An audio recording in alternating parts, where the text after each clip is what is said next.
समझते हैं कि वाई दिस क्लास, राइट। मैं इस क्लास को क्रिएट क्यों कर रहा हूँ, मतलब क्यों आपके साथ शेयर कर रहा हूँ। बिकॉज ये जो क्लास है बहुत हाई इन डिमांड थी लोग, क्योंकि अभी क्रिप्टो चल रहा है। ऑल्दो हम मल्टी बैग इन्वेस्टिंग की बात करते हैं, हम स्टॉक मार्केट की बात करते हैं, बट एक बहुत ज़्यादा डिमांड आ रही थी कि रोचित आप हमें थोड़ा सा क्रिप्टो के बारे में बताओ। तो देवर टू ऑप्शंस कि या तो मैं क्रिप्टो का एक अलग कोर्स क्रिएट कर दूं, बट मैंने सोचा कि कम्युनिटी मेंबर्स ऑलरेडी हैं तो उनके लिए एक फ्री सेशन रखते हैं, ताकि जो बेसिक डाउट्स हैं क्रिप्टो को लेकर वो सारे क्लियर हो जाए, राइट। बिकॉज इतना मुश्किल नहीं है क्रिप्टो के अंदर इन्वेस्ट करना, एंड इतना मुश्किल नहीं है क्रिप्टो के अच्छे कॉइन्स को फाइंड आउट करना, बहुत ही सिंपल है। एंड ये जो सेशन है हम रखने वाले हैं करीब 45-50 मिनट्स, क्या हो सकता है 1 घंटा भी चल जाए, मुझे नहीं पता। बट ओवरऑल जितना भी ज़रूरी है क्रिप्टो सीखने के लिए वो सब कुछ आपको इस सेशन के अंदर मिलने वाला है, right. Why this session? Because members demanded it. ठीक है, अब नेक्स्ट सबसे इंपॉर्टेंट क्वेश्चन आता है कि भाई वाई क्रिप्टो।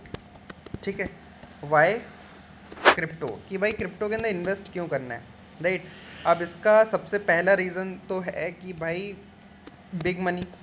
अब हो सकता है जो भी आप क्रिप्टो के अंदर इन्वेस्टमेंट करो उससे आपके काफ़ी ज़्यादा रिटर्न आ जाए। फॉर एग्जांपल, अगर मैं आपको अपना पोर्टफोलियो एक बार लॉगिन करके दिखाऊं, तो मेरा पोर्टफोलियो बाइनेंस के अंदर है। मैं एक बार आपको लॉगिन करके दिखाता हूँ।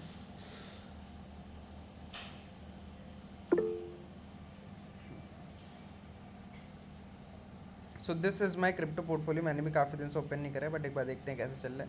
तो अभी आप देखोगे ये लॉगिन हो चुका है। तो करेंटली जो मेरे क्रिप्टो पोर्टफोलियो की वैल्यू है दैट इज़ 0.05 BTC, मतलब 5,20,000 रुपये। एंड आज के दिन में अगर आप देखोगे तो करीब 2-2,500 रुपये का प्रॉफिट चल रहा है। अब इसको बनाने के लिए मेरा जो इनिशियल इन्वेस्टमेंट था वो करीब 2 लाख के करीब था। 2 लाख से ज़्यादा नहीं था, 2 लाख से कम था। आई गेस अराउंड 1,70,000 या 1,90,000 के करीब मैंने इन्वेस्टमेंट करा था। एंड आज वो 5,20,000 हो चुका है, मतलब ऑलमोस्ट 3 टाइम्स का रिटर्न मुझे अपना इन्वेस्टमेंट दे चुका है या फिर देने वाला है। तो एक बहुत बड़ा मल्टी बैगर रिटर्न बनाने की अपॉर्चुनिटी है, राइट, बिग मनी। दूसरा, इट इज़ द ट्रेंड। ठीक है, अभी अगर हम बात करें क्रिप्टो इन्वेस्टमेंट की तो ये बहुत ट्रेंडिंग चीज़ है, एंड काफ़ी सालों से, ऐसा नहीं कि आज 2025 के अंदर होगी। 2020 के अंदर भी थी, 2017 के अंदर भी थी, एंड अभी भी है, एंड हो सकता है आगे भी ट्रेंड के अंदर रहे। तो अगर कोई चीज़ ट्रेंड के अंदर रहती है तो नेचुरली देखा जाता है कि भाई उसका प्राइस बहुत तेज़ी से बढ़ता है। तो अगर आप उसके अंदर इन्वेस्ट करते हो तो काफ़ी अच्छे खासे रिटर्न आ सकते हैं, right. And third reason to invest in crypto is because अगर आप क्रिप्टो देखोगे, क्रिप्टो क्यों बना था, मैं आपको एक बार चार्ट पे दिखाता हूँ। I will open Nasdaq.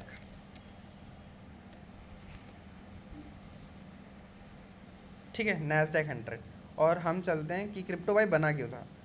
हम चलते हैं 2008 में। 2008 में ये क्रैश हमें देखने के लिए मिला था। ये मैंने मंथली कैंडल लगाई है by the way, it is not a weekly candle, it is a monthly candle. And इसके अंदर आप देखोगे कि 2007 से मार्केट गिरना स्टार्ट होता है, 2008 के अंदर एक बहुत बड़ा क्रैश देखने के लिए मिलता है। ओवरऑल अगर हम देखें तो मार्केट अपने ऑल टाइम हाई से क्रैश करा था ऑलमोस्ट 53%। इसके क्रैश करने का क्या रीज़न था कि एक लेमन ब्रदर क्रैश आया था 2008 के अंदर, सबको ऑलमोस्ट पता ही होगा।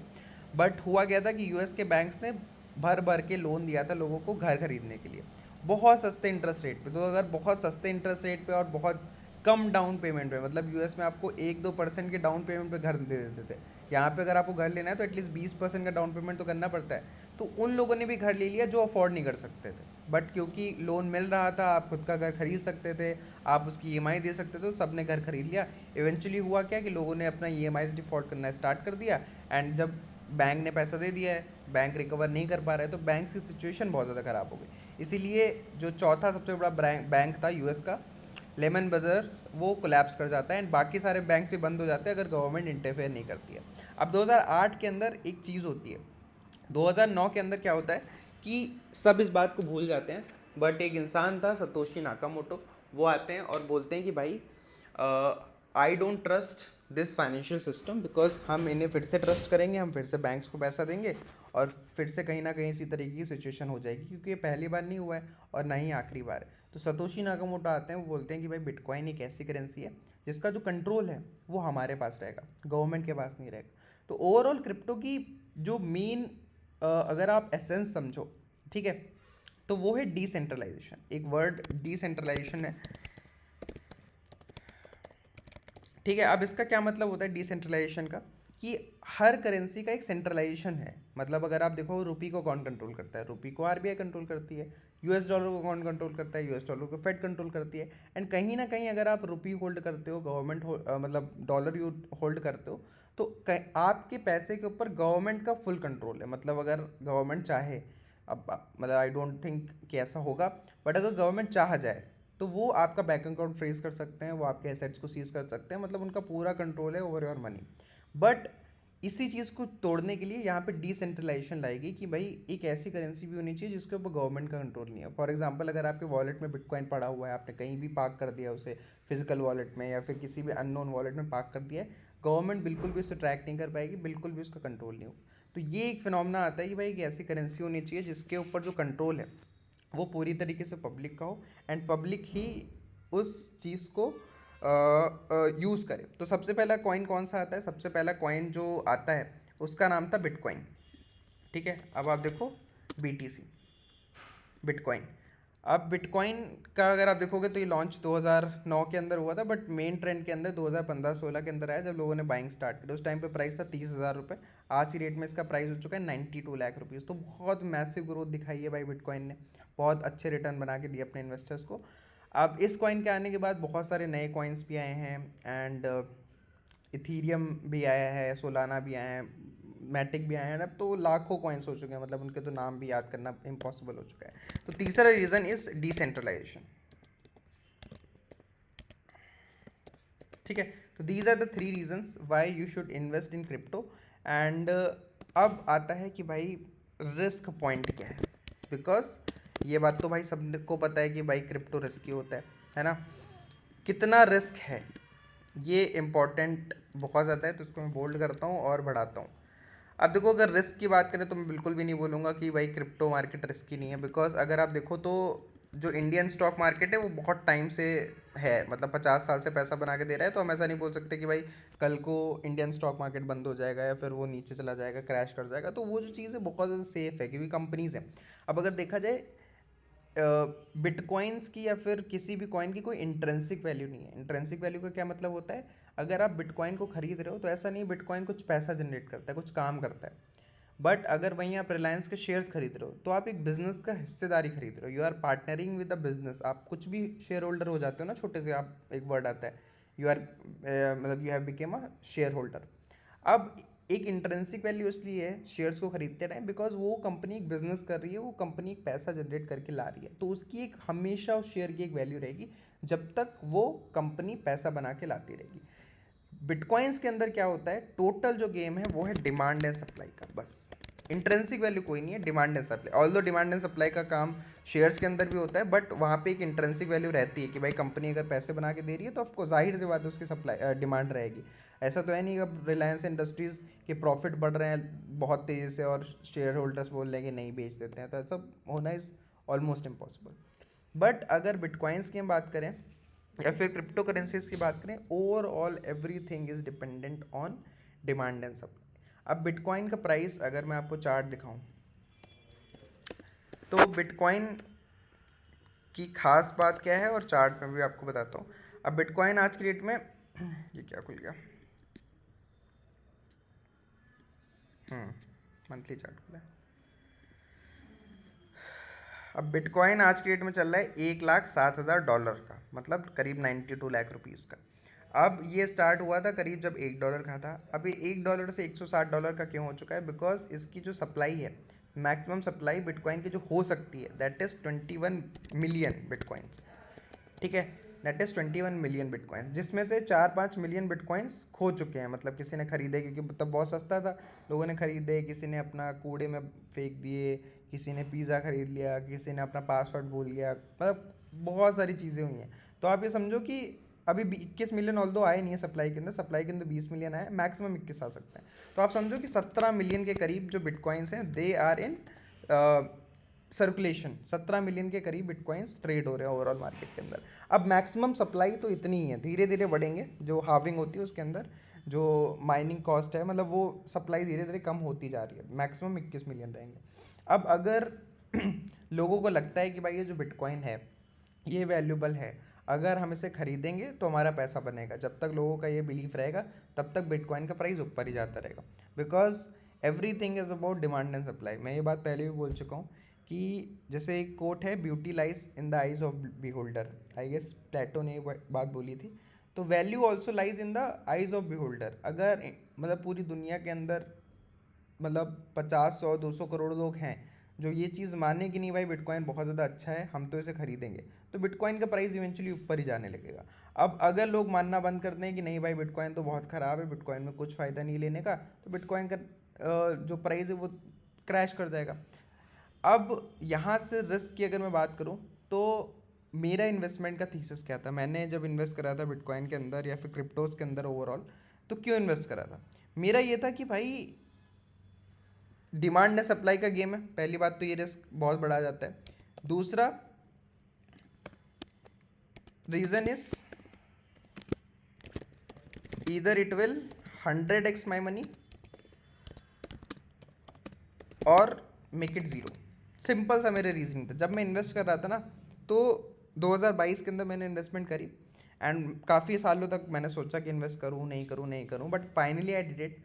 क्यों? बिकॉज मैंने सोचा यार अगर मैं 2 लाख रुपए डाल रहा हूँ क्रिप्टो के अंदर, तो दो पॉसिबिलिटीज़ यहाँ से हैं कि भाई या तो बिटकॉइन क्रिप्टो करेंसी एक बहुत बड़ा दुनिया का सबसे बड़ा स्कैम निकलेगा, है ना। अगर ये हो जाता है दुनिया का सबसे बड़ा स्कैम, फिर क्रिप्टो करेंसी ऐसे हिस्ट्री बुक्स में लिखा जाएगा, बहुत सारी मूवीज़ डॉक्यूमेंट्रीज बनेंगी इसके ऊपर। तो या तो ये दुनिया का सबसे बड़ा स्कैम होगा और मेरा जो 2 लाख रुपए का इन्वेस्टमेंट है ज़ीरो हो जाएगा। This is the first possibility. दूसरी पॉसिबिलिटी ये थी कि ये स्कैम नहीं निकलेगा और bitcoin crypto currencies is the future, और अगले आने वाले 10 15 20 सालों के अंदर मेरा जो भी इन्वेस्टमेंट है वो एटलीस्ट 100x हो जाएगा। मेरा ये था कि भाई मैंने 2 लाख रुपए लगाए हैं, अगर बिटकॉइन चल गया या फिर ओवरऑल क्रिप्टो चल गया तो 10 15 20 साल के अंदर मेरा जो ओवरऑल इन्वेस्टमेंट है वो हो जाएगा 2 करोड़ रुपए, अगर ऐसा होता है। अब इसी करेंटली तो ये चीज़ बन चलती हुई आ रही है कि 2 लाख रुपए का मेरा करीब 5,21,000 हो गया। हो सकता है इन 10 15 ईयर्स मेरा 2 करोड़ भी हो जाए, इसमें कोई शॉक वाली बात नहीं है।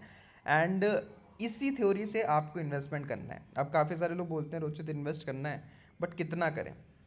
आई विल रिकमेंड आप, जैसे मल्टी बैग इन्वेस्टिंग में मैं जो बोलता हूँ वो यहाँ भी बोलूँगा कि आप उतना ही अमाउंट इन्वेस्ट करो जितना आप खो सकते हो। कि भाई ज़ीरो भी हो जाए ना तो आपको फ़र्क नहीं पड़े, उतना ही अमाउंट आपको इन्वेस्ट करना है क्रिप्टो करेंसी के अंदर, simple.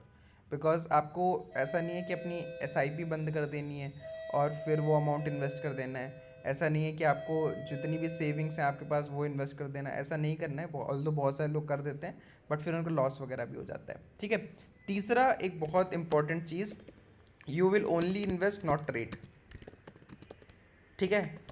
Only invest not trade. आपको क्रिप्टो के अंदर ट्रेडिंग नहीं करनी है, ठीक है। आपको इन्वेस्टिंग करनी है, आपको एक बार खरीद लेना है, छोड़ देना है, भूल जाना है। मतलब मैं आपको एक इंटरेस्टिंग स्टोरी बताता हूँ। तो भाई मैंने बाइनेंस से खरीदे हुए हैं कॉइन्स, क्योंकि उस टाइम पे इंडियन ब्रोकर्स बहुत ज़्यादा थे नहीं। अब मैंने जब बाइनेंस से ख़रीदा तो आईफोन में क्या होता है, जब भी आप कोई ऐप को इंस्टॉल करते हो और काफ़ी दिन यूज़, तो मैंने 2022 के अंदर ख़रीदा एंड ख़रीदने के बाद से ही वो नीचे गिरना स्टार्ट हो गया। तो मेरा 1 लाख, मतलब इनिशियली मैंने 70,000 रुपये का इन्वेस्टमेंट करा, वो हो गया 30 40 हज़ार। फिर मैंने और पैसा डाला, फिर वो और गिरा, मतलब 1.5 लाख तक चला गया था, 1,40,000। मैंने देखना ही बंद कर दिया, ठीक है। मैंने देखना ही बंद कर दिया। मैंने कहा क्यों देखो भाई, जब किसी चीज़ को लॉस में होती है ना, आपने ये चीज़ नोटिस करी होगी, जब आपका पोर्टफोलियो लॉस में होता है देखने का मन नहीं करता, जब प्रॉफिट में होता है तो बहुत मन करता है, अच्छा इतना बढ़ गया इतना बढ़ गया। तो उस तरीके से मैंने सोचा कि भाई क्यों देखना। तो मैंने धीरे धीरे ऐप को यूज़ करना बंद कर दिया। तो ऐप आईफोन में क्या होता है, अगर आप किसी ऐप को यूज़ नहीं करते हो काफ़ी टाइम तक तो वो अपने आप अनस्टॉल हो जाता है। तो वो अनस्टॉल हो गया 2022 से लेकर, तो आप समझो 1.5 साल मैंने एक बार लॉगिन भी नहीं करा कि देखने के लिए कि क्या चल रहा है। 2024 के अंदर जब फिर से क्रिप्टो उठना स्टार्ट हो गया, बढ़ना स्टार्ट हो गया, मैंने वापस से बाइनेंस इंस्टॉल करा, लॉगिन करा एंड फिर देखा कि भाई अब अच्छा लग रहा है। तो आप जब इन्वेस्टमेंट कर रहे हो तो आप इनको इन्वेस्ट करना है और भूल जाना है। फिर ऐसा नहीं है कि भाई मार्केट गिर गया, अब जैसे हो सकता है आप $1 लाख पे इन्वेस्ट करो, हो सकता है भाई बिटकॉइन क्रैश करके वापस से $80,000 पे आ जाए, हो सकता है $70,000 पे आ जाए, हो सकता है, बहुत वेरी मच पॉसिबल। बिकॉज अभी आप देखो ऑल टाइम हाई पे, this is not the best time to invest. But अगर करना ही है तो कर दो, है ना, फ़र्क नहीं। अगर बिटकॉइन यहाँ से $1 मिलियन जाने वाला है तो आपको कोई फ़र्क नहीं पड़ता कि आप $1,07,000 पे खरीद रहे हो या $80,000 पे खरीद रहे हो या 70,000, कहीं भी खरीदो। है ना, ऊपर जाएगा तो पैसा बनेगा ही। तो आपको एक बार इन्वेस्टमेंट कर देना है, उसके बाद you don't have to look back. और आप उतना ही क्योंकि पैसा इन्वेस्ट कर रहे हो जो आपके लिए बहुत ज़्यादा इंपॉर्टेंट नहीं है, आप खो भी सकते हो, तो फिर आपको ज़्यादा उसमें दुख भी नहीं होगा कि नीचे चला गया भाई, है ना। तो जब भी आप इन्वेस्ट कर रहे हो, this is the most important part, वही पैसा इन्वेस्ट करना है जो आप खो सकते हो। एंड इन्वेस्टमेंट करनी है, ट्रेडिंग नहीं करनी है। और आपको ये भी समझना पड़ेगा, it is all about demand and supply. लोग बेचते हैं तो गिरता है, लोग खरीदते हैं तो उठता है। इंट्रेंसिक वैल्यू कोई नहीं है इसकी, है ना। अब एक बहुत इंपॉर्टेंट आता है कि भाई ब्रोकर, इस पॉइंट को अगर मैं मिस कर दूं तो फिर मुझे एटलीस्ट 50 लोग मैसेज करेंगे कि रोचित आपने सब तो बता दिया बट ये बताया नहीं कि ब्रोकर कौन सा यूज़ करें, ठीक है। तो अब देखो, there are many national brokers and there are many international brokers, दोनों ही एग्जिस्टेंस के अंदर हैं। अभी एक होता है FIU कंप्लाइंट ब्रोकर, ठीक है, FIU कंप्लाइंस, ठीक है, ये होता है फाइनेंशियल इंटेलिजेंस यूनिट, ठीक है, ब्रोकर्स। अगर आप इसे सर्च करोगे FIU कंप्लाइंट ब्रोकर्स, तो आपको बहुत सारे ब्रोकर्स के नाम आ जाएंगे। एंड आपको देखना पड़ेगा कि भाई दे आर FIU कंप्लाइंट और नॉट। बिकॉज अगर आप एक ऐसे ब्रोकर से क्रिप्टो खरीद रहे हो जो इंडियन गवर्नमेंट से रेगुलेटेड नहीं है, कंप्लाइंस फॉलो नहीं करता है, तो कुछ भी हो सकता है कि भाई उसके विड्रॉल्स रोक सकते हैं, या फिर उससे उसको बेच के आप अपने बैंक अकाउंट में पैसे नहीं ऐड कर सकते हो। तो you can use Indian FIU compliant brokers. मैं कुछ नाम आपको बता देता हूँ। For example you can use let's say CoinSwitch, ठीक है, आप कॉइन स्विच यूज़ कर सकते हो, आप कॉइन DCX यूज़ कर सकते हो, ठीक है, आप चाहो तो मुद्रेक्स यूज़ कर सकते हो। These are the 3 brokers and किसी भी एक में आप चाहो तो अकाउंट ओपन कर सकते हो। तीनों ही FIU कंप्लाइंट हैं एंड मोर और less they are very safe. तो इनके अंदर आप बाइंग कर सकते हो एंड डिपॉजिट विड्रॉल भी बहुत आसान होता है, UPI से डिपॉजिट कर सकते हो। मैंने पर्सनली बाइनेंस यूज़ करा है क्योंकि उस टाइम पे ये ब्रोकर्स थे नहीं, but I don't know, Binance तो शायद है भी नहीं FIU कंप्लाइंट, तो मैं भी सोच रहा हूँ कि इसको शिफ्ट करा जाए।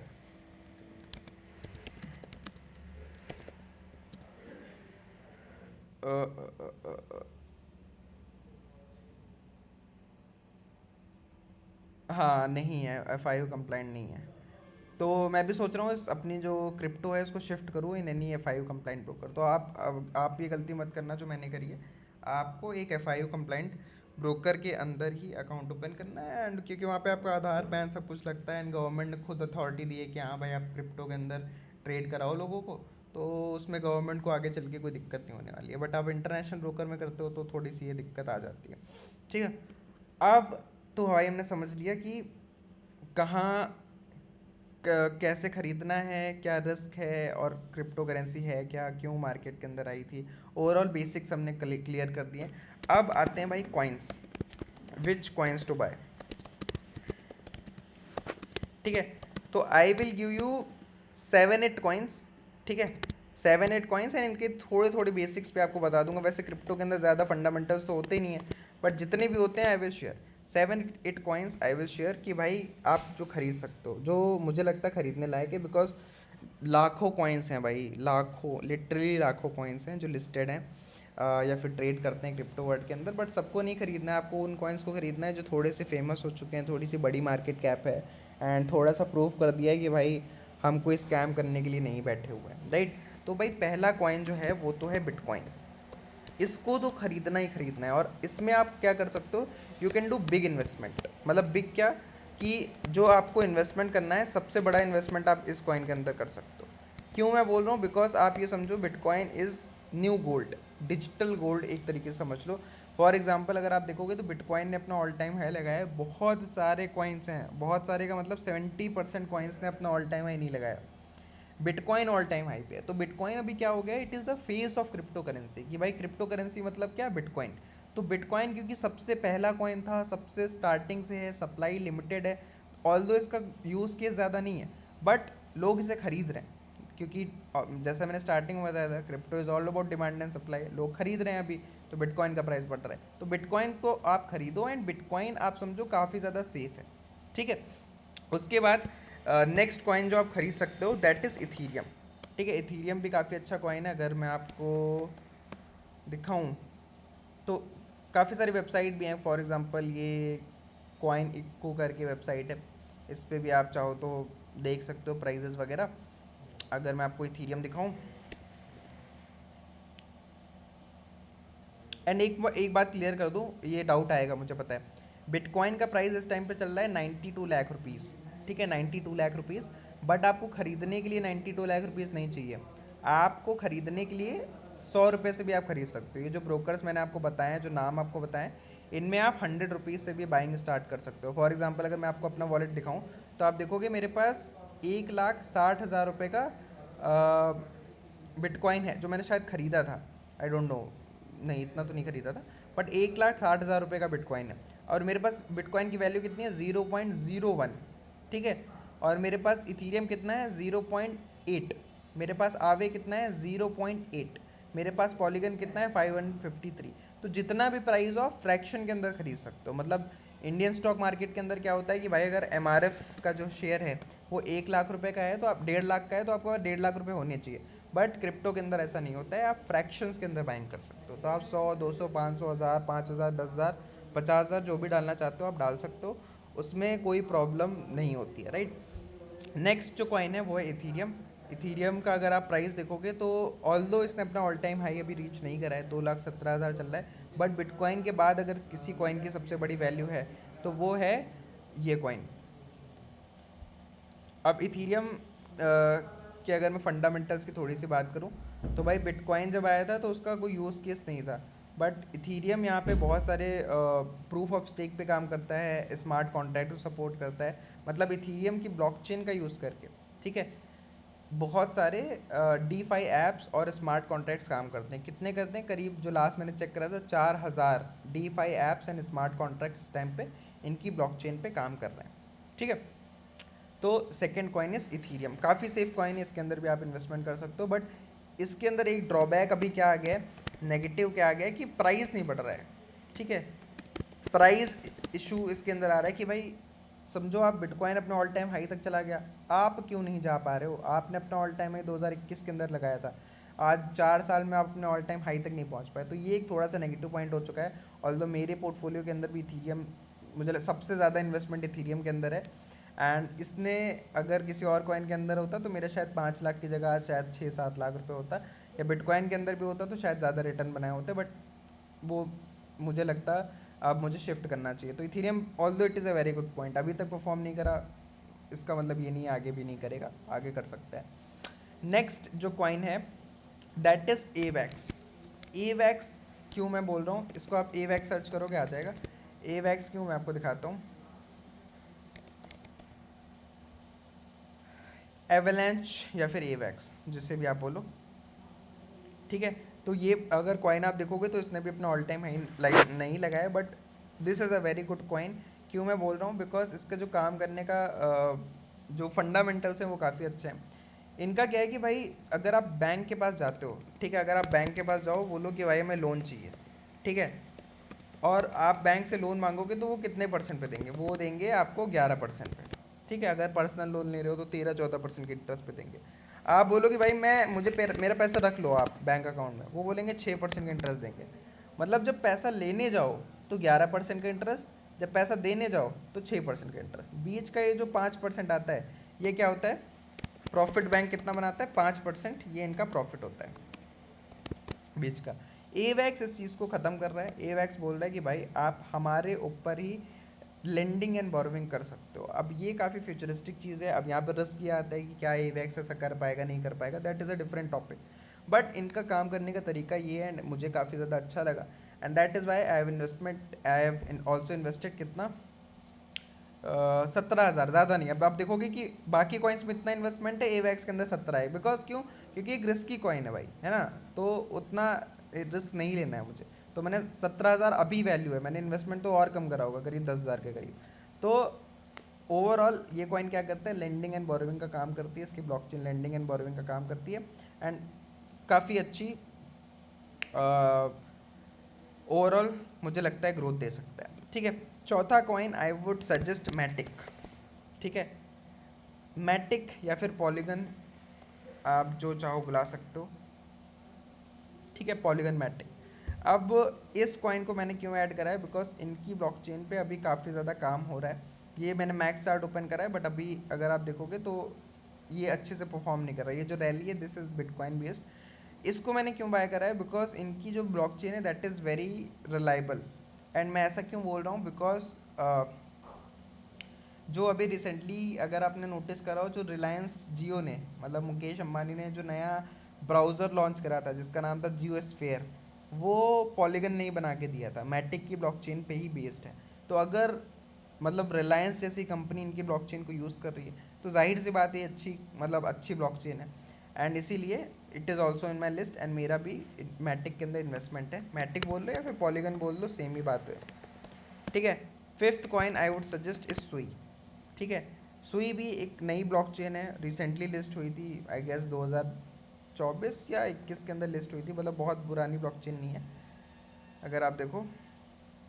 हाँ, तो ये कब लिस्ट हुआ था, 2023 के अंदर, हाँ 23 के अंदर लिस्ट हुआ था। एंड तब जब लिस्ट हुआ है तब से काफ़ी अच्छी ग्रोथ इसने दिखाई है, 2025 के अंदर अपना ऑल टाइम हाई लगाया, which is a new thing. And अभी भी अगर आप देखोगे बिटकॉइन के प्राइस के साथ बढ़ रहा है, ठीक है। तो सेम काम करती है एज इथीरियम, इथीरियम से बहुत ज़्यादा बेटर है, तो सही है।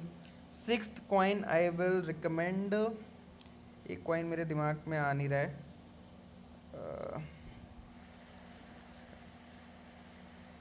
हाँ सोलाना।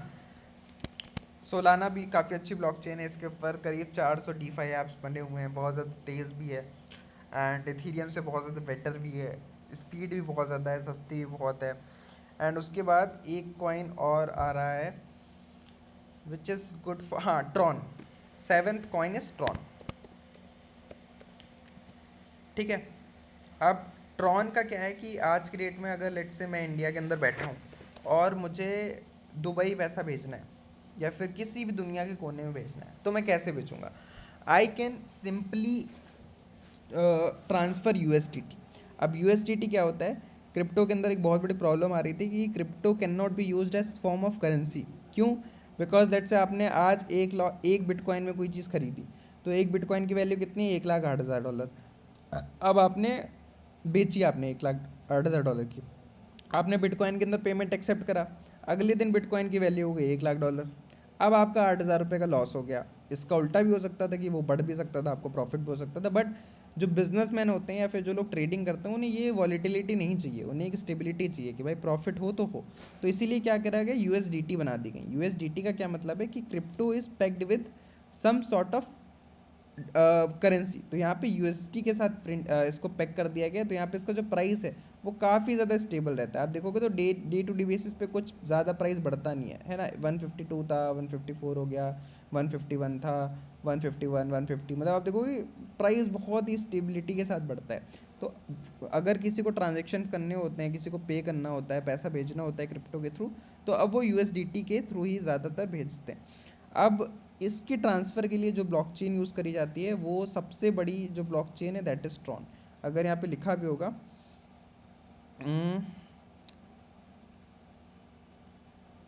नहीं यहाँ पे नहीं लिखा है, but Tron is the biggest, सबसे ज़्यादा जो वॉल्यूम यूएसडीटी की ट्रांसफ़र होती है वो ट्रॉन के ऊपर होती है, राइट। तो ट्रॉन भी मेरे लिस्ट के अंदर आता है। अब यहाँ पे मैं 7 कॉइन्स लिस्ट कर दिए हैं। अब मैं अगर आपको बताऊँ कौन कौन से कॉइन सेफ़ हैं, तो bitcoin is very much safe, Ethereum is very much safe, Matic is very much safe, and Solana is very much safe. जो कॉइन्स मैंने हाईलाइट नहीं करे हैं दे आर रिस्की, तो उनके अंदर आपको ध्यान रखना है कि भाई ज़्यादा इन्वेस्टमेंट नहीं करना है, ठीक है। So this was the class. अभी मैं क्लास को एंड करूँगा, एंड ये डॉक्यूमेंट की ज़रूरत नहीं है क्योंकि रिकॉर्डिंग ही शेयर हो जाएगी। Thank you so much for joining. अभी मैं चैट ओपन करता हूँ, आपके